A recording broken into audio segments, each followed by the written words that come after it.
So, hey guys, I'm back. This is to peep कर ले. So, hey guys, I'm back. This is Vivek. So, hey guys, I'm back. This is Vivek.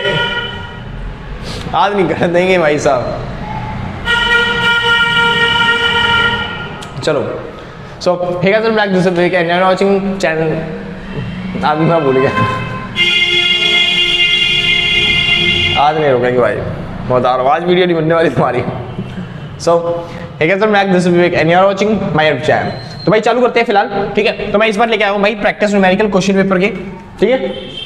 हाँ जी, practice numerical लेके आया हूँ question paper के. आपने numerical की video तो सारी देख ली है. अब आपको प्रैक्टिस करने के लिए क्वेश्चन दिए थे, मैंने उनके डिस्क्रिप्शन में आपको दे भी दिए लिंक उनके, ठीक है. हाँ जी, मैंने सेट बना रखा था भाई, खाली क्वेश्चन होंगे उस सेट के अंदर. अगर आपको आंसर चाहिए, आंसर नहीं मिलेंगे, मैंने कुछ होगा साइड में लिखा के निकाल के खुद अपनी प्रैक्टिस से करनी पड़ेगी, ठीक है. हाँ जी, तो फिलहाल मैंने उसके क्वेश्चन आपको दे रखे हैं, क्वेश्चन के आंसर, ठीक है भाई, वहीं पे. और अगर आपको आंसर मिल जाते हैं या फिर किसी के आंसर आ जाते हैं तो नीचे कमेंट करके बता दिया करो, ताकि बाकी बच्चों की भी हेल्प हो पाए कि इस क्वेश्चन का आंसर ये वाला है, इस क्वेश्चन का आंसर ये वाला है, फर्स्ट का ये है, सेकंड का ये है, इस तरीके से, ठीक है भाई. हाँ जी, तो नीचे जो डिस्क्रिप्शन में लिंक दे रखा है उससे. अभी फिलहाल चालू करते हैं. ये जो प्रैक्टिस न्यूमेरिकल है, प्रैक्टिस न्यूमेरिकल के लिए क्वेश्चन पेपर है, ठीक है भाई. हाँ जी, तो एक क्वेश्चन पेपर मैंने सिलेक्ट किया, उस क्वेश्चन पेपर के सारे क्वेश्चन मैंने यहाँ पे लिख दिए हैं, ठीक है भाई. जो भी मुझे अच्छे लगे मैंने सारे के सारे लिख दिए. और उसके बाद थोड़े बहुत रह गए हैं क्योंकि यहाँ पे जगह थी नहीं, यहाँ पे लिख देता तो मैं समझाता कहाँ पे इन क्वेश्चन के बारे में, ठीक है भाई. हाँ जी, बाकी क्वेश्चन जो होंगे वो सारे के सारे आपको मिल जाएंगे आराम से, ठीक है. आप गूगल से डाउनलोड कर सकते हो या फिर एक काम करूंगा, मैं डिस्क्रिप्शन में लगा दूंगा, 2 लिंक होंगे, 2 पेपर दे दूंगा मैं आपको. एक होगा क्या बोलते हैं, इकोनॉमिक्स की होंगे आपके, सेमेस्टर 1 का होगा, कोई सेमेस्टर 5 का होगा, मतलब है आपके लिए एप्लीकेबल है वो चीज, ठीक है भाई. हाँ जी, तो आप नीचे डिस्क्रिप्शन जाओगे, क्वेश्चन पेपर 1 क्वेश्चन पेपर 2 नाम से आपको लिंक मिल जाएगा, ठीक है भाई. हाँ जी, और वो जो लिंक दे रखा होगा वो इस तरीके से होगा. आप जैसे ही लिंक पर टच करोगे तो फिर ये वाली जो पीडीएफ है, मतलब ये वाला जो पेज है ये आपका खुल जाएगा. थोड़ा सा इसको स्क्रॉल करोगे, ऊपर जाओगे, मतलब ये तो हमारी वीडियो का प्रमोशन है. हाँ जी, थोड़ा सा और उसको करोगे, थोड़ा सा और ऊपर जाओगे तो फिर आपको इस जगह पे ये जो है ना, हाँ जी, इस जगह पे आपको इस तरीके से पीडीएफ के फॉर्म में आपको ये आंसर मिल जाएगा. सिंपल भाई. हाँ जी, तो आपको इस पीडीएफ के फॉर्म में आंसर मिल जाएगा. अगर डाउनलोड करना चाहते हो तो डाउनलोड करने के लिए भाई इस पेपर को अगर डाउनलोड करना चाहते हो तो इस पर टच करना है. ये जो आपको साइड में वो दे रखा है निशान, उस पर टच कर देना है. हाँ जी, तो आपको एक पीडीएफ के फॉर्म में खुल जाएगा आराम से. वो गूगल ड्राइव का लिंक है, आराम से बिल्कुल सेफ है, कोई दिक्कत वाली बात नहीं है. तो आप वहाँ पे ऊपर डाउनलोड पर टच करोगे तो आपका डाउनलोडिंग हो जाएगी. सर भाई कोई दिक्कत नहीं है, बहुत अच्छे. तो ऐसे ही आपको दोनों के लिंक मिल रखे होंगे नीचे. आप जाओगे दूसरे लिंक पे भी, वो भी आपको स्क्रॉल करके नीचे जाओगे तो वहां पे आपको क्वेश्चन पेपर मिल जाएगा. फिर वहां पे जाके क्लिक करके आप डाउनलोड कर सकते हो आराम से क्वेश्चन पेपर. और ये क्वेश्चन पेपर बिल्कुल फ्री ऑफ कॉस्ट है, कोई आपको पेमेंट करने की जरूरत नहीं. खाली क्वेश्चन पेपर जो होंगे वो फ्री ऑफ. हाँ, एक चीज और, अगर आप उसके आंसर चाहते हो, यानी अगर आपके इन क्वेश्चन के आंसर चाहते हो कि भैया लिखा हुआ मिल जाए हमको, या फिर कैसे प्रेजेंटेशन करनी है वो चीज मिल जाए, मतलब लिखना क्या है बेसिकली लिटरली कि हमें क्या क्वेश्चन याद करके चले जाए और लिख के आ जाए, बस हो गया हमारा, ठीक है भाई. हाँ जी, तो वो लिखना कैसे है, अगर आप क्वेश्चन पेपर के वो चाहते हो तो भाई आपकी पीडीएफ जो होगी वो 50 रुपए की होगी, ठीक है. 50 रुपए की नहीं है भाई, थोड़ा मेहनत करनी पड़ रही है इस पीडीएफ में. देखेंगे पेमेंट जो भी होगी आपको व्हाट्सएप पे बता दिया जाएगा. एक नंबर मैं आपको पहले भी दे चुका हूँ, फिर दोबारा से दे देता हूँ. सर इस नंबर पे कांटेक्ट करना और केवल कोशिश करना खाली व्हाट्सएप करें 8059639586. ये जो नंबर है ये आपके लिए हमेशा ओपन रहेगा, ठीक है. आप व्हाट्सअप कर सकते हो, कॉल मत करना प्लीज, ठीक है भाई. हाँ जी, व्हाट्सअप करना आराम से, ठीक है सर. हाँ जी, तो आपको अगर पीडीएफ चाहिए तो बता देना, हाँ जी मैं हाय मेरा नाम ये है और मैं कोई पीडीएफ चाहिए, आप बता देना कौन सी वीडियो आपने देखी थी उस वीडियो के थ्रू, ठीक है भाई. हाँ जी, तो आप चलते आराम से कर दोगे, या फिर आप वीडियो का लिंक डाल सकते हो कि मैंने ये वाली वीडियो पे देखी थी, इस वीडियो पे से आया हूं तो मेरे को इस पेपर का ही वाला क्वेश्चन का आंसर चाहिए, ठीक है भाई. हाँ जी, तो आपको आंसर मिल जाएंगे. हाँ, आंसर टेंशन मतलब कि मेरे को क्या होता है, 1 का मिलेगा 2 का मिलेगा, मैं दोनों के आंसर ही एक पीडीएफ में डाल दूंगा. जो भी आपकी पेमेंट होगी आप पेमेंट करके वो आंसर अपने ले सकते हो. सिंपल भाई. हाँ जी, तो जितने भी दोनों क्वेश्चन पेपर है ना, दोनों क्वेश्चन पेपर के मैं आंसर उसके अंदर डाल दूंगा कि भाई हाँ इस तरीके से इस क्वेश्चन पेपर में ये वाला आंसर करना था, इस क्वेश्चन में ये वाला आंसर करना था. खाली लिटरली समझाते रहो. खाली अगर आपको अपनी तरफ से प्रैक्टिस करनी है तो नीचे डिस्क्रिप्शन में क्वेश्चन पेपर तो फ्री है, बस आंसर के लिए पेमेंट करनी है थोड़ी सी, वो आप कर सकते हो आराम से, कोई दिक्कत नहीं. ज्यादा बड़ा अमाउंट नहीं, छोटा सा अमाउंट है, आप कर दोगे आराम से, ठीक है भाई. हाँ जी, बहुत सस्ते में मिल रहे हैं. फिलहाल चालू करते हैं. क्वेश्चन पेपर आपके लिए फ्री है, फ्री ऑफ कॉस्ट. आप जाइए फटाफट से लिंक पे जाइए, क्लिक करिए और क्या बोलते हैं उस पे जाके आराम से ले लीजिए, ठीक है. फिलहाल चालू करते हैं. अब समझिए ध्यान से, अगर आपको क्या बोलते हैं क्वेश्चन पेपर चाहिए, आप जाइए प्रैक्टिस करिए. पहले तो आप प्रैक्टिस कर देखना कि आपका कैसे कर पा रहे हो, कैसे आंसर आ पा रहे हैं. फिर उसके बाद उसका एनालाइज करना कि आंसर शीट के साथ कि आपका क्या कितने नंबर आ पा रहे हैं, कितने नंबर नहीं बन पा रहे आपके, ठीक है. हाँ जी, शुरू करते हैं. फिलहाल तो चालू करता हूँ मैं इस क्वेश्चन को समझाना, क्योंकि एक पेपर तो मैं यहीं पे समझा दे रहा हूँ, जो एक पेपर है उनमें से एक तो यहीं पे समझा देता हूँ, तो आप समझ जाना. यहाँ पे लिखना कैसे है, अगर आपको चेक करना है कि भैया मैं कुछ भी नहीं आता, मेरे को डेफिनेशन भी चाहिए, तो वहां पे लिखी होगी आपकी सारी. फिलहाल चालू करता हूँ. क्वेश्चन देखिए ध्यान से. कह रहा है what do you understand by PPC. अरे यार तुम भी ना, हाँ ठीक है। हाँ तो क्वेश्चन वाला कह रहा है what do you understand by PPC, आप पीपीसी से क्या समझते हो। तो सबसे पहले भाई उसने क्वेश्चन में यही पूछ रखा है what do you understand by PPC, तो चालू कर देते हैं। तो यहाँ पे सबसे पहले जो क्वेश्चन नंबर 1 है पहले का, तो उसमें आपको ऐसे लिखना है, और यहाँ पे भाई आंसर में कोशिश करता हूँ कि यहाँ पे लिखो। अब यार ये आंसर 1 का कौन सा पार्ट कर रहा हूँ मैं, ए पार्ट कर रहा हूँ, ठीक है। इस तरीके से आपने लिख दिया, हाँ जी यहाँ पे 1 का ए हो गया। चालू करता हूँ। सबसे पहले आपको लिखनी है पीपीसी की डेफिनेशन, ठीक है। पीपीसी की पहले डेफिनेशन में सिखा चुका हूँ, थ्योरी वाली वीडियो बन चुकी है, ठीक है। अगर आपने नहीं देखी तो नीचे डिस्क्रिप्शन में उनके भी लिंक दे रखे हैं भाई, आप जाइए फटाफट से थ्योरी की वीडियोस देखिए पहले, ठीक है। What do you understand by PPC, PPC की डेफिनेशन लिख देनी है और उसके बाद पीपीसी के बारे में बता देना है। तो पीपीसी का चाहते हो तो आप डायग्राम बना देना पीपीसी का, और आप चाहते हो तो पीपीसी की टेबल बना देना, जो भी आपके मैंने सिखाई थी गुड एक्स और गुड वाई वाली, वो टेबल बना देना। हाँ जी आगे कह रहा है how does the PPC help in explaining the basic problems of an economy, एक जो पीपीसी है वो कैसे हेल्प करता है basic problems of an economy के बारे में बताने में। तो सबसे पहले आपको पता होना चाहिए इकोनॉमिक प्रॉब्लम क्या होती है, इकोनॉमिक प्रॉब्लम्स क्या होती हैं। हाँ जी तो आपको पता होना चाहिए इकोनॉमिक प्रॉब्लम्स क्या होती है, जिसे मैं बोलता हूँ सेंट्रल प्रॉब्लम्स। और सेंट्रल प्रॉब्लम्स कितनी होती है, 3 तरह की। कौन कौन सी, पहला व्हाट टू प्रोड्यूस, दूसरा हाउ टू प्रोड्यूस, और तीसरा वुड टू प्रोड्यूस। आसान है, इस तरीके से डायग्राम बना देना ताकि उनको अच्छा लगे, ठीक है पेपर वाले को। तो इस तरीके से डायग्राम बना दिया आपने, ये 3 प्रॉब्लम्स हो गई, और उनको एक्सप्लेन करना चालू करना है। पहला व्हाट टू प्रोड्यूस के बारे में, ठीक है, जो सारी डेफिनेशन थी वो डेफिनेशन लिख के उसकी 2 गुड्स बताए थे मैंने, कंज्यूमर गुड्स और प्रोड्यूसर गुड्स, उनके बारे में बता देना, और उसके बाद उनकी कंक्लूजन लिख देना कि भाई हमारा ये निष्कर्ष लिखा ना हमने ये बना दिया, ठीक है। और इससे पीपीसी पे क्या इफेक्ट पड़ेगा, पीपीसी इस तरीके से घटाया जाएगा या फिर पीपीसी को इस तरीके से बढ़ाया जाएगा। अगर जैसे देश में अगर वॉर चल रही है तो प्रोड्यूसर गुड्स बनाई जाएंगी, तो प्रोड्यूसर गुड्स वाला पीपीसी बढ़ा देना, और अगर देश में अगर क्या बोलते शांति है तो कंज्यूमर गुड्स बढ़ाई जाएंगे, तो कंज्यूमर गुड्स वाला पीपीसी बढ़ा देना। आसान में, हाँ जी। तो इस तरीके से आपको प्रेजेंटेशन करनी है, फिर हाउ टू प्रोड्यूस, फिर बूम टू प्रोड्यूस। आपका बहुत बड़ा हो जाएगा क्वेश्चन, इसीलिए जो ये 10 नंबर क्वेश्चन दे रखा है ना, हाँ जी वो इसीलिए दे रखा है इतना बड़ा, ताकि आप कर पाओ आराम से। बहुत सारी टॉपिक है इसके अंदर, मतलब how to produce, how to produce, boom to produce, पूरा हो जाएगा आराम से आपका कर दोगे आप आराम से, ठीक है भाई। हाँ जी शुरू करते हैं इसका दूसरा पार्ट, ठीक है भाई। अच्छा मिटाने की ज्यादा जरूरत पड़ेगी भाई इसमें, क्योंकि मैंने जगह छोड़ी अपने लिए, ठीक है। चाहता तो मैं जितने ज्यादा क्वेश्चन उसके उतने ज्यादा करवा दूं, ठीक है। हाँ जी ताकि आपको दिक्कत ना उठानी पड़े बाद में। तो क्या रहा है क्वेश्चन नंबर बी पार्ट, तो आप यहाँ पे लिखोगे मैं आंसर करने जा रहा हूँ किसका, मैं आंसर 1 का बी पार्ट करने जा रहा हूँ, ठीक है भाई। तो यहाँ पे आंसर लिख देना, आंसर 1 का बी पार्ट है ये, ठीक है। हाँ जी सॉल्व करते हैं फटाफट से। कह रहा है find the equilibrium price and quantity for the, अच्छा ये थोड़ा न्यूमेरिकल वाला सवाल आ गया भाई, तो आपको न्यूमेरिकल सॉल्व करना पड़ेगा, समझिए ध्यान से। फाइंड द इक्विलिब्रियम क्वांटिटी और इक्विलिब्रियम प्राइस बताना है। इक्विलिब्रियम क्वांटिटी और प्राइस पता है आपको क्या होता है, इक्विलिब्रियम पता है क्या होता है, हाँ जी। तो आपको सबसे पहले वही डेफिनेशन लिखनी है आपको। इक्विलिब्रियम क्या होता है, it is a position at which demand is equal to supply, demand और सप्लाई जहां पे बराबर होते हैं उसी को क्या बोलते हैं, इक्विलिब्रियम। और इक्विलिब्रियम प्राइस क्या होता है, इक्विलिब्रियम प्राइस ऐसा प्राइस जहां पे डिमांड और सप्लाई बराबर होते हैं। भाई मैंने थ्योरी में सारी चीजें बताई हैं आपको,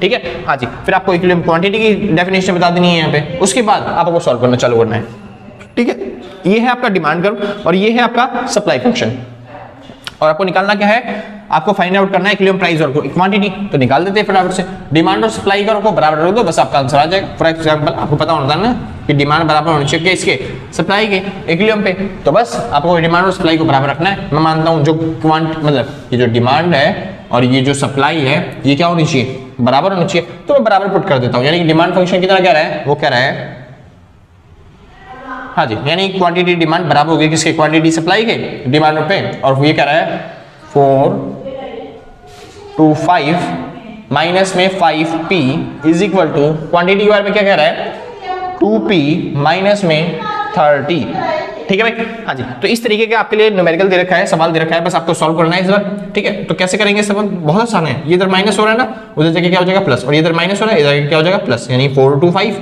प्लस में 30 is equal to 2p plus में 5p, तो 2p और 5p 7p बराबर में, इनको जोड़ दे दो कितना हो गया है, ये हो गया 455, और 7 से ले जाएंगे मतलब p की वैल्यू आ गई 455 अपॉन में 7, यानी 4 6 जा 72 बचे 3 4 7 5 जा 35, यानी आपका प्राइस कितना आ गया, प्राइस आ गया 65। अब किसी भी वैल्यू पुट कर देना QS की, आपका इक्विलिब्रियम क्वांटिटी आ जाएगा। जैसे QS का फॉर्मूला क्या था 2p माइनस में 30, ठीक है। तो प्राइस कितना हो गया हमारा 65, तो 65 यहाँ पे पुट कर देना है, 65 टू जा 70 माइनस में 30, यानी कि क्वांटिटी कितनी आ गई 40। तो इक्विलिब्रियम क्वांटिटी क्या है 40, इक्विलिब्रियम प्राइस क्या है आपका 65। तो इस तरीके से आपको न्यूमेरिकल सॉल्व कर देना है। आसान भाई, बहुत आसान है भाई, इस तरीके से बस बराबर पुट कर दो, डिमांड और सप्लाई खत्म, क्वेश्चन कह रहा है if the maximum price is fixed at 50 रुपए, मैक्सिमम प्राइस जो है वो क्या है, फिक्स कर रखा है हमने 50 रुपए। What will be the amount of shortage in the market, market में कितने अमाउंट की शॉर्टेज होगी वो आपको बताना है, ठीक है। क्या होता है कोरस्पॉन्डिंग डायग्राम, आपको डायग्राम के थ्रू बताना है कि अगर हम प्राइस जो है वो 50 कर दे, प्राइस 50 पे फिक्स कर दिया जाए तो फिर कितने अमाउंट की शॉर्टेज होगी, ठीक है। मैं होप करता हूं कि आपको ये दिख रहा होगा, वरना अभी कैमरा चेंज कर देंगे हम एंगल, ठीक है। तो देखते हैं भाई ध्यान से समझिए, ये था हमारा equilibrium price equilibrium quantity, sorry ये डिमांड कर्व है और ये सप्लाई कर्व है। यहाँ पे क्या हो गया, प्राइस फिक्स हो गया, ठीक है, ये प्राइस फिक्स हो गया और यहाँ पे आप लगा सकते हो आराम से, जो भी नंबर प्लेट होगी वो आप लगा सकते हो आराम से, ठीक है। अच्छा, इक्विलिब्रियम प्राइस जो हमारा था वो कितना था, 65 था, लेकिन वो क्या कह रहे हैं, अगर हम क्या करते हैं शॉर्टेज करते हैं, यानी प्राइस को क्या करते हैं 50 पे फिक्स करते हैं। अगर प्राइस 50 पे फिक्स हो जाता है, मतलब प्राइस इतना हो गया 50, प्राइस कम होने की वजह से डिमांड क्या है ज्यादा और क्या सप्लाई क्या है कम, यानी कि सप्लाई कम है, यानी कि लोग ज्यादा डिमांड कर रहे हैं। देखो डिमांड कर यहाँ पे है ना, यानी डिमांड ज्यादा हो रही है और लोग सप्लाई क्या कर रहे हैं, हम सप्लाई क्या कर पा रहे हैं, कम कर पा रहे हैं। क्या रहे what will the amount of shortage in the market, market में किस अमाउंट की शॉर्टेज होगी, और क्या बोलते हैं ड्राइंग द कॉरस्पॉन्डिंग डायग्राम। तो आपने डायग्राम बना दिया आराम से, ठीक है, बस आपको शॉर्टेज का अमाउंट बताना है। तो ये रहा शॉर्टेज भाई, सिंपल बात है, ये आपकी शॉर्टेज है। अच्छा, अगर आप क्वांटिटी मतलब प्राइस अगर फिक्स कर देते हो, कितना कितना फिक्स कर देते हो 50 रुपए, तब क्या होगा, तो बस ये जो दोनों इक्वेशन दे रखी हैं आपको, इनमें पी की जगह 50-50 लिख देना। जैसे कि क्यूएस कितना है, ये देखा है 2p माइनस में 30, तो 2p यानी 50 पुट कर दो, 50 दूनी कितना हो गया 100, 100 में से 30 गए 70, यानी क्वांटिटी सप्लाई कितनी होनी चाहिए 70, यानी सप्लाई कितनी करना चाहते हैं हम 70, ठीक है। अच्छा, डिमांड वाले में पुट कर देते हैं, QD बराबर में 425 425 माइनस में 5p, तो p की जगह 50 पुट कर दो, 50 पे 250, यानी 425 माइनस में 250, यानी कितना हो गया, ये हो गया 250 350 375 375, ये हो गया 375 375, यानी कि शॉर्टेज कितने की पड़ रही है, शॉर्टेज जो पड़ रही है वो 305 की पड़ रही है, यानी 305 की जो क्या होगी शॉर्टेज पड़ जाएगी भाई। आसान, हाँ जी, मेरे को लगा ही था दिखेगा नहीं तुम्हें, ठीक है भाई। थोड़ा सा नीचे कर देता हूँ इसको ताकि आप आराम से देख पाओ, ठीक है भाई। हाँ जी, मेरे हिसाब से आपको दिख रहा होगा पूरा पूरा आसानी से, तो आप आराम से देख सकते हो, ठीक है भाई।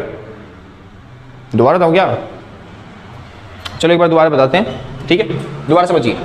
हाँ जी, तो मैंने क्या किया, देखिए ये था डिमांड और ये रहा सप्लाई, जहाँ पे इंटरसेक्ट करते हैं उसी जगह पे क्या हो जाता है, प्राइस फिक्स हो जाता है, जहाँ पे दोनों इंटरसेक्ट करते हैं प्राइस फिक्स हो जाता है। अब वो कह रहा है शॉर्टेज करनी है, यानी कि प्राइस क्या होता है, जो 65 था हमारा इक्विलिब्रियम प्राइस कितना आया था हमारा, सॉरी इक्विलिब्रियम क्वांटिटी कितनी आई थी, कहाँ गया,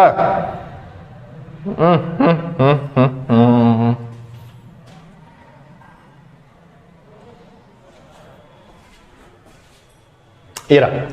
तो इक्विलिब्रियम प्राइस कितना था हमारा 65, तो इक्विलिब्रियम प्राइस हमारा 65 हो गया, लेकिन अगर वो कह रहे हैं इस पर कि प्राइस को अगर कितने पे फिक्स कर दिया जाए, 50 पे फिक्स कर दिया जाए, तो प्राइस का हम 50 पे फिक्स कर देंगे, यानी प्राइस ना कर देंगे। प्राइस ना करने की वजह से डिमांड कितनी हो रही है, डिमांड वाला कर दिया, तो डिमांड इतनी हो रही है, लेकिन क्वांटिटी सप्लाई कितनी करना चाह रहे हैं हम, इतनी सी करना चाह रहे हैं।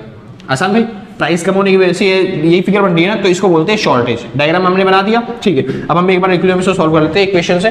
तो समझिए, क्वांटिटी सप्लाई की वैल्यू पुट करें, यहाँ पे क्वांटिटी सप्लाई की वैल्यू जैसे ही पुट करेंगे, यहाँ पे क्या हो गया, वैल्यू पुट करी 2p माइनस 30, जो क्वेश्चन था वो लिख दिया, ठीक है। लेकिन इस बार क्या कह रहे हैं वो, इस बार कह रहे हैं प्राइस को हमें 50 रखना है, तो प्राइस को अगर 50 रखेंगे तो 50 गुना में 2 कितना हो गया, ये हो गया 100, और 100 में से 30 चले गए तो कितना बच गया 70, यानी क्वांटिटी सप्लाई कितनी होनी चाहिए 70। तो मैं क्वांटिटी सप्लाई लिखता हूँ, सप्लाई वाली क्वांटिटी 70, जैसे आप लिखा हुआ है, ठीक है।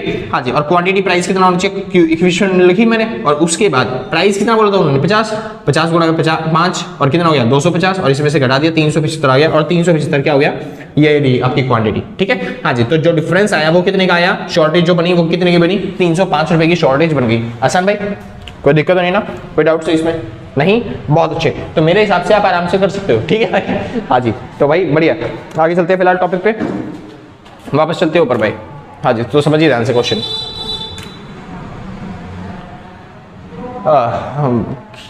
तो भाई एंगल साइड कर देते हैं, कभी तुम्हें कुछ सुन में आया, ठीक भाई, हो गया, आगे चलते हैं।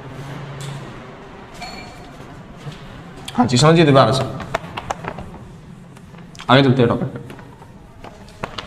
क्या करे भाई, अकेला इंसान कितनी चीजें संभालनी पड़ती है, कभी कभी तो पता ही नहीं चलता एंगल कैसे चल रहा है कैसे नहीं चल रहा, ठीक है। शुरू करते हैं, क्या रहा है, discuss the price control, price control बताना है। तो प्राइस कंट्रोल होता ही क्या भाई, ये रहा प्राइस कंट्रोल, डिमांड और सप्लाई जहाँ पे इंटरसेक्ट करती है उसको बोलते हैं इक्विलिब्रियम प्राइस, है ना भाई, बस खत्म। अच्छा, explain the consequences of price ceiling and price floor. आपको बताया था मैंने, इसके अंदर दो कंसेप्ट हैं, एक है प्राइस सीलिंग और एक है प्राइस फ्लोर। तो फ्लोर ऊपर होता है, सीलिंग ऊपर होती है, नहीं जी, सीलिंग मतलब होता है छत और उसके ऊपर होता है फर्स्ट फ्लोर। यानी कि आपको क्या बोलना है, ये रहा फ्लोर प्राइस और ये क्या होगा, प्राइस सीलिंग। ठीक, हाँ जी, समझिए ध्यान से। तो क्या है, अब इसके बाद बता रहे हैं कॉन्सिक्वेंसेस। तो कोई दिक्कत नहीं, पहले फ्लोर प्राइस और उसकी डेफिनेशन दे देना, मतलब जो भी आपको डेफिनेशन लिखनी हो वो आप डेफिनेशन दे सकते हो, जैसे फ्लोर प्राइस हो गया या फिर प्राइस सीलिंग हो गया, कोई सा भी टॉपिक हो गया, पहले एक डेफिनेशन दे देना। ठीक है, मान लो इसी का है, आपने डेफिनेशन दे दी, उसके बाद बता दिया फ्लोर प्राइस क्या होता है, फ्लोर प्राइस क्या होता है। ठीक है भाई, हाँ जी, बना दिया आपने फ्लोर प्राइस। उसके बाद आपको क्या बनाना है, उसके क्या बताने थे आपको, कॉन्सिक्वेंसेस। तो कॉन्सिक्वेंसेस लिखने हैं। हाँ जी, फ्लोर प्राइस क्या होता है, थोड़ा मतलब सॉरी क्या बोल दिया भाई, फ्लोर ऊपर होता है ना, फ्लोर ऊपर होगा, सीलिंग नीचे होती है, तो फ्लोर प्राइस ये प्राइस फ्लोर। ठीक है, हाँ जी, तो प्राइस फ्लोर ऊपर हो गया, तो इस वजह से कॉन्सिक्वेंसेस क्या होंगे, मतलब कि मार्केट में चीजों की दाम क्या हो रहे हैं, गवर्नमेंट ने ऊपर तक कर दिया, यानी एमएसपी मिनिमम सपोर्ट प्राइस जो भी करवाया था। हाँ जी, तो यानी इक्विलिब्रियम में क्या होता है, ये प्राइस होता है, इक्विलिब्रियम क्या होता है, ये प्राइस, जहाँ पे क्या होता है, क्वांटिटी सप्लाई और डिमांड क्या होती है, बराबर होती है। सिंपल बात, वो किसानों के लिए होता है। किसके लिए, किसानों के लिए। तो किसान, जो गरीब किसान है वो चाहते हैं वो अपनी प्याज व्याज बेचना, ठीक है, लेकिन मार्केट ने कौन सा डिसाइड किया प्राइस, ये वाला, यानी किसान वो कह रहे हैं मार्केट कि हम आपको 5 रुपए देंगे, क्या किसान सामान बेच पाएंगे, सामान नहीं बेच पाएंगे, और जब किसान सामान नहीं बेच पाएंगे तो फिर क्या करेंगे भाई वो लोग। तो इस वजह से गवर्नमेंट आती है रोल में, और गवर्नमेंट कहती है हम आपसे सामान खरीदेंगे, वो भी 5 रुपए के भाव में नहीं, हम खरीदेंगे आपसे 15 रुपए के भाव में, यानी कि हम आपको कितने रुपए देंगे, हम आपको देंगे 15 रुपए। आसान भाई, हम आपको देंगे कितने रुपए, 15 रुपए, सिंपल बात है। हाँ जी, इस वजह से जो किसान है वो थोड़े मोटिवेट हो जाते हैं कि हम सामान किसको दें, गवर्नमेंट को दें। अच्छा, इससे कॉन्सिक्वेंसेस क्या होंगे कि ना, यहाँ पे ना गुड क्वालिटी प्रोडक्ट बनाएंगे किसान। ठीक है भाई, हाँ जी, और उससे क्या होगा, मोटिवेशन मिलेगा किसानों को। ठीक है, तो जो भी टॉपिक मैंने बता रखे थे, पिछले वाले टॉपिक में बता रखा हूं भाई, ये सारी जो है ना वो वीडियो के अंदर कवर अप हो चुकी है।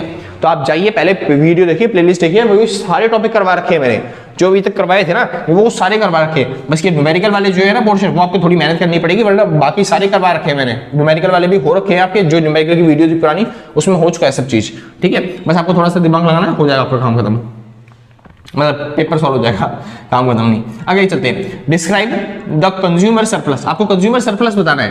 कंज्यूमर सरप्लस क्या होता है, अब कंज्यूमर सरप्लस याद होगा, ये होता है डिमांड और सप्लाई, जहां पे इंटरेस्ट करते हैं वो होता है इक्विलिब्रियम प्राइस, है ना।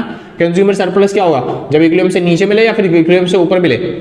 समझिए ध्यान से, दो चीजें होती है, एक प्रोड्यूसर सरप्लस और एक होता है कंज्यूमर सरप्लस। कहां बताऊं, यहाँ बताऊं, देखो ये रहा डिमांड सप्लाई, ये इक्विलिब्रियम प्राइस। ठीक है, हाँ जी, ये डिमांड है, ये सप्लाई है। कंज्यूमर को कहाँ पे फायदा होगा, सोचिए, इस जगह पे, यहाँ पे डिमांड कम हो रही है, यानी कि कंज्यूमर मांग कम रहा है, लेकिन बेचने वाले बहुत सारे हैं। ठीक है, हाँ जी, और या फिर इस जगह पे शॉर्टेज कब ज्यादा है, मतलब कि क्या प्राइस देने में कि शॉर्टेज, मतलब कि माल है ही नहीं लेकिन डिमांड वाले बहुत ज्यादा है। कंज्यूमर को कभी भी यहाँ पे फायदा नहीं होगा, यहाँ पे हमेशा फायदा होता है प्रोड्यूसर को, यानी कि प्रोड्यूसर सरप्लस की बात करता तो मैं ये बोल देता कि ये वाला एरिया क्या है, किसका है, ये है प्रोड्यूसर सरप्लस का, प्रोड्यूसर सरप्लस। लेकिन कंज्यूमर सरप्लस की बात करी जाए तो ये वाला एरिया होता है कंज्यूमर सरप्लस का।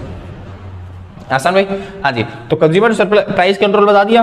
ठीक, अच्छा ये तो हो चुका। कह रहा है कि डिस्क्राइब कंज्यूमर सरप्लस, तो आपको कंज्यूमर सरप्लस बताना है। हाँ जी, मैंने कंज्यूमर सरप्लस की पहले से वीडियो बना रखी है, उसके अंदर भी है ये टॉपिक। तो consumer surplus, how are the consumer surplus and producer surplus affect the decrease in equilibrium price to reduce the rightward shift of supply. अब देखो क्या रहा है, इससे क्या इफेक्ट पड़ेगा जब राइटवर्ड शिफ्ट हो जाएगा आपका सप्लाई का। समझिए, बहुत आसान है, ये रहा डिमांड, ये रहा सप्लाई, डिमांड सप्लाई। अब सप्लाई को राइटवर्ड शिफ्ट करना है, सप्लाई को राइटवर्ड शिफ्ट कर दिया। हाँ जी, तो इक्विलिब्रियम पहले यहाँ पे था, मान लेते हैं ये रहा सरप्लस कंज्यूमर का और ये रहा प्रोड्यूसर का सरप्लस। ठीक है, हाँ जी, और ये अब ये इक्विलिब्रियम कहाँ पे आ गया, इधर आ गया, तो कंज्यूमर का सरप्लस बढ़ जाएगा और प्रोड्यूसर का सरप्लस क्या हो जाएगा, कम हो जाएगा। ठीक है, क्योंकि पहले कंज्यूमर सरप्लस इतना था, लेकिन अब क्या बोलते हैं, कंज्यूमर का सरप्लस पूरा हो जाएगा इतना, है ना भाई। हाँ जी, तो कंज्यूमर का सरप्लस बढ़ेगा और प्रोड्यूसर का सरप्लस क्या हो जाएगा, घट जाएगा। आगे चलते हैं, तो शुरू करते हैं अगला टॉपिक, नाम आता है discuss the concept of elasticity of demand. Elasticity of demand के बारे में बताना है। तो इलास्टिसिटी ऑफ डिमांड की आपको पता ही डेफिनेशन, यानी कि क्या फॉर्मूला होता है, परसेंटेज डेल्टा क्यू अपॉन में परसेंटेज डेल्टा पी। ठीक है, यानी प्राइस में परसेंटेज चेंज नहीं हुई, से डिमांड में जितना भी परसेंट का चेंज आ रहा है उसी को क्या बोलते हैं, इलास्टिसिटी ऑफ डिमांड। यार क्या चीज है ये, डिस्क्राइब द इफेक्ट, ज्यादा फ्लो में नहीं आना चाहिए, कंज्यूमर। ठीक है भाई, कर, फिलहाल आगे चलते हैं। समझिए ध्यान से, what is the relation between elasticity of demand and total revenue. Elasticity of demand का और टोटल रेवेन्यू का मतलब वो क्या है, समझिए ध्यान से। मैंने आपको सिखाया था भाई फिलहाल इलास्टिसिटी ऑफ डिमांड का फॉर्मूला एक और होता है डेल्टा क्यू अपॉन में डेल्टा पी इंटू में पी अपॉन में क्यू, ठीक है ना।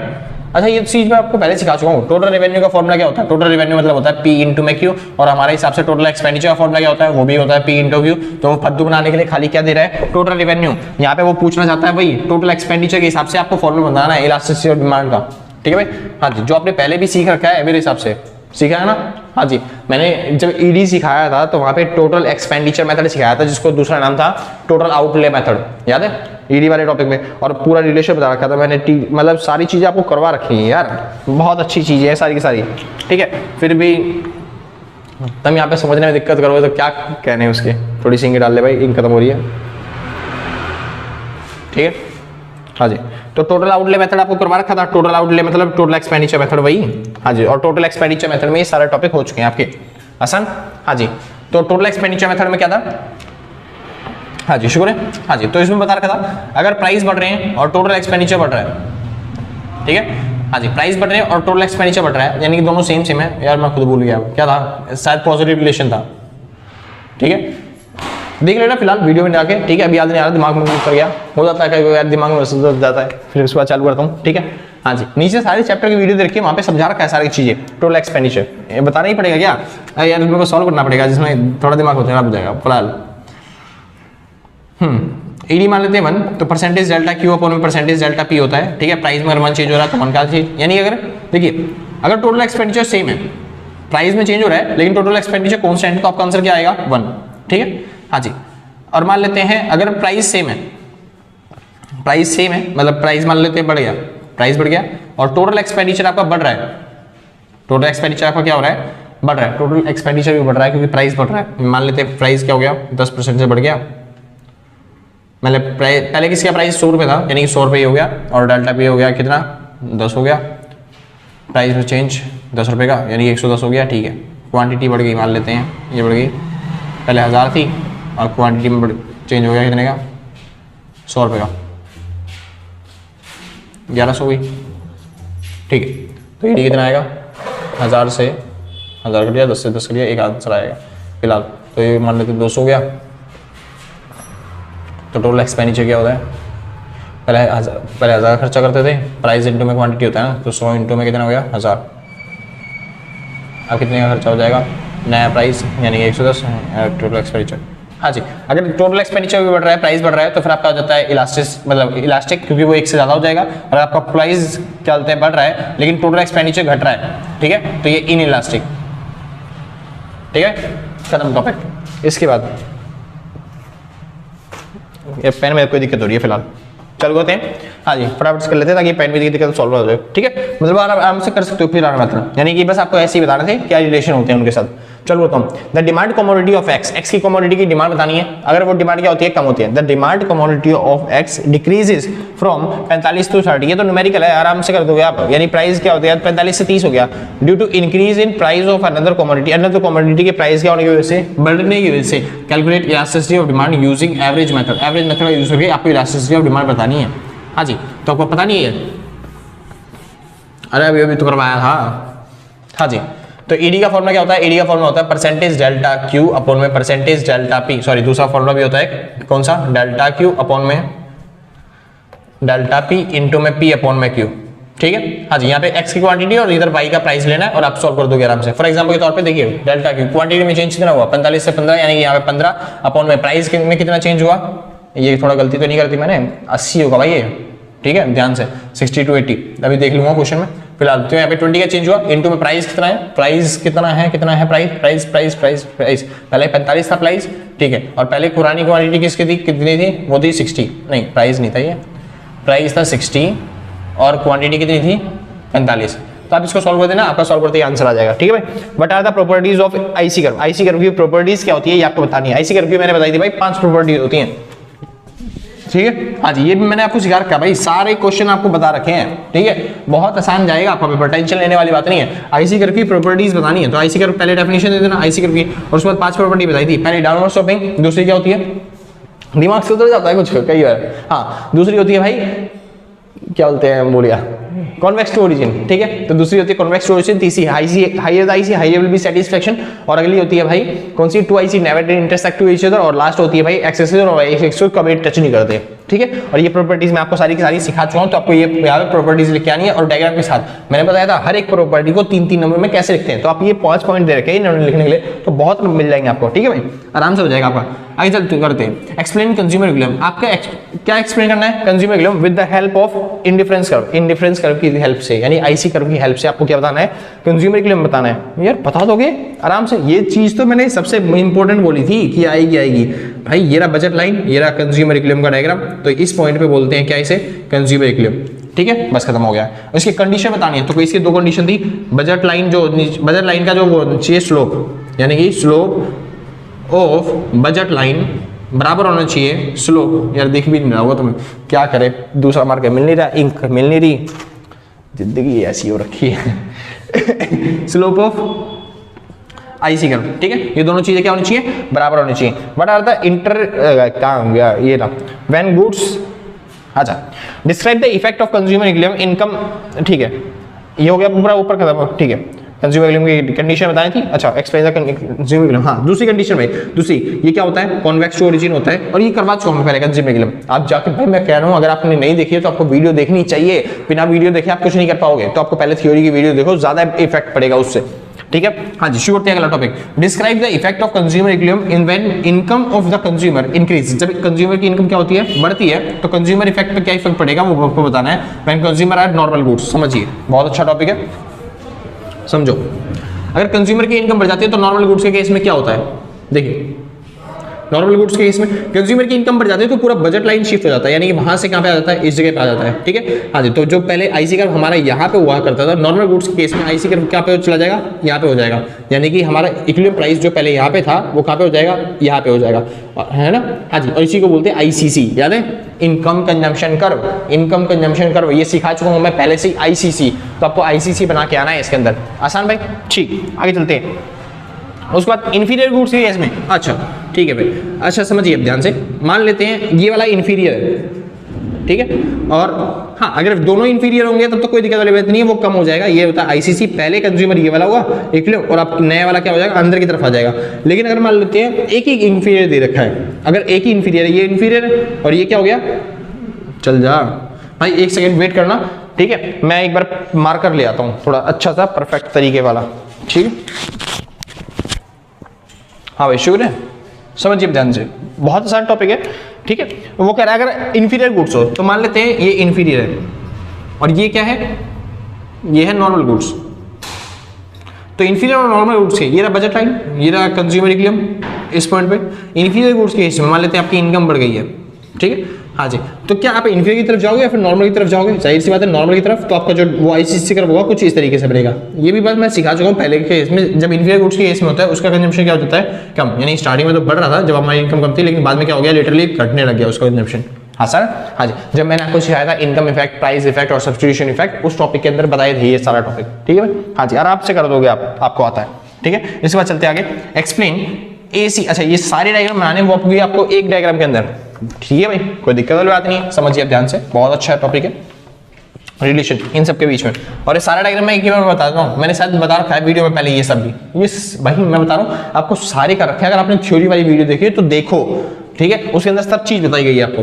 फिलहाल चालू करता हूँ, कह रहा है इन सब का डायग्राम, तो सबसे पहले बनाएंगे एमसी, मार्केट जनरल कॉस्ट, ये बन गया आपका एमसी। उसके बाद बनाना है एबीसी, ये रहा एबीसी, पहले गिरता है फिर उसके बाद क्या होता है, बढ़ता है, ये एबीसी हो गया, ठीक है। और उसके बाद आपको बनाना है एसी, एसी पहले गिरता है फिर उसके बाद बढ़ता है, ये रहा एवरेज कॉस्ट। और एएफसी ये आपको पता ही है, रेक्टेंगुलर हाइपरबोला, है ना, तो अपने डायग्राम बना दी तुम उससे, एसी, एबीसी, एएफसी और लास्ट हाँ जी एमसी, ये चारों डायग्राम बनाए, नीचे आउटपुट आ जाएगा, ठीक है। हाँ जी, आप आराम से कर दोगे। अब आपको क्या बताना था, रिलेशनशिप बतानी है इन सब के बीच में, तो रिलेशनशिप, पहला रिलेशन देखिए, जब एसी और एबीसी दोनों के दोनों जब गिरते हैं, मतलब जब घटते हैं, तब उस टाइम पे एसी और एबीसी क्या होते हैं, ऊपर होते हैं किससे, एमसी से।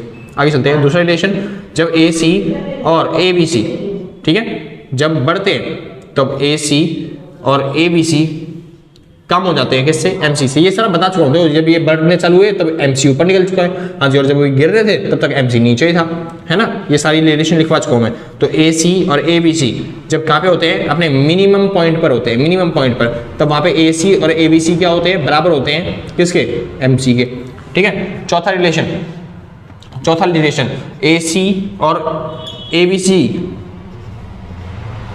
का जो डिफरेंस है वो हमेशा क्या होता रहता है, घटता रहता है। ये जो डिफरेंस है आप देखोगे लगातार पहले ज्यादा था और उसके बाद धीरे धीरे क्या होता जा रहा है, कम होता जा रहा है। क्यों? क्योंकि ये होता है AFC की वजह से। किसकी वजह से? AFC की वजह से। क्योंकि आपको एक फॉर्मूला पता है, AC equal to AFC plus में ABC। आसान है ना, हाँ जी। तो ये सारे आपको फॉर्मूले, सारी चीजें आपको बता रखी है मैंने पहले से, हाँ जी। और आपको पता है MC का फॉर्मूला क्या होता है, MC का फॉर्मूला होता है डेल्टा, आगे चलते हैं, हाँ जी। आपको पता है AC का फॉर्मूला क्या होता है, AC का फॉर्मूला होता है क्या, TC अपॉन में क्यों, हाँ जी, MC। आपको पता है ABC का फॉर्मूला क्या होता है, ABC का फॉर्मूला होता है TBC अपॉन में क्यों, है ना। और TBC का फॉर्मूला क्या होता है, TBC फॉर्मूला होता है सिग्मा MC अपॉन में, ये हो जाएगा Q। तो ABC का फॉर्मूला बन गया सिग्मा MC अपॉन में Q, ठीक है। तो आपको इस तरीके से आपको क्या करना है, रिलेशन बता देने हैं ये वाले टॉपिक के, ठीक है। तो ये वाला क्वेश्चन भी खत्म, ठीक है। तो मेरे हिसाब से मेरे को लगता था जो जो इंपॉर्टेंट क्वेश्चन है मैंने सारे लिखवा चुका हूँ, ठीक है। एक पेपर आपका पूरा सेट खत्म हो चुका है, ठीक है। आप इस तरीके से एक्सप्लेन करके आ सकते हैं, ठीक है। अगर आपको फिर भी लग रहा है कि मैं एक बार ट्राई करूंगा, मेरे को आंसर शीट चाहिए या फिर मैं वो खाली पढ़ के जाना चाहता हूँ, तो आप खरीदिए आंसर शीट, आपको मिनिमम अमाउंट पे करके आंसर शीट मिल जाएगी। नंबर फिर से ये बता दो भाई, नंबर यही है आपका, ठीक है, 8059639586, ठीक है। तो आपका ये नंबर है, आप इस पे व्हाट्सअप करिएगा भाई, कॉल मत करना, ठीक है, वरना दिक्कत हो जाती है, कभी बिजी मिलेगा आपको, कभी ना कोई दिन ना कोई प्रॉब्लम आ जाएगी, ठीक है। मैं फिर कह रहा हूँ व्हाट्सअप कर देना, हम आपको रिप्लाई करेंगे, जल्दी से जल्दी रिप्लाई किया जाता है आपको, ठीक है। हाँ जी, ज़्यादा वेट नहीं करवाया जाता आपसे, ठीक है। तो आपको जल्दी से जल्दी रिप्लाई मिलेगा। इस नंबर पर कॉन्टैक्ट करना, मेरे को बता देना कि आपने ये वाली वीडियो देख के आए थे, मतलब इसका लिंक, इसके वीडियो का लिंक दे देना और बता देना ये वाली वीडियो देख के आए थे, हमको ये वाला क्या होता है, इसके आंसर चाहिए इन क्वेश्चंस के, ठीक है। हाँ जी। अच्छा, एक चीज और, जो मैंने पहले न्यूमेरिकल्स करवाए थे उसके जो ईडी के आंसर, न्यूमेरिकल्स के आंसर बना, मतलब क्वेश्चन बता रखे थे आपको, उसके साइड में ही जो साइड में दे रखे हैं उनके आंसर दे रखे हैं। इन कुछ के अगर आंसर नहीं होंगे तो आप कमेंट बॉक्स चेक कर लेना, कई बच्चों ने डाल रखे होंगे तो फिर आपको आंसर मिल सकते होंगे, ठीक है भाई।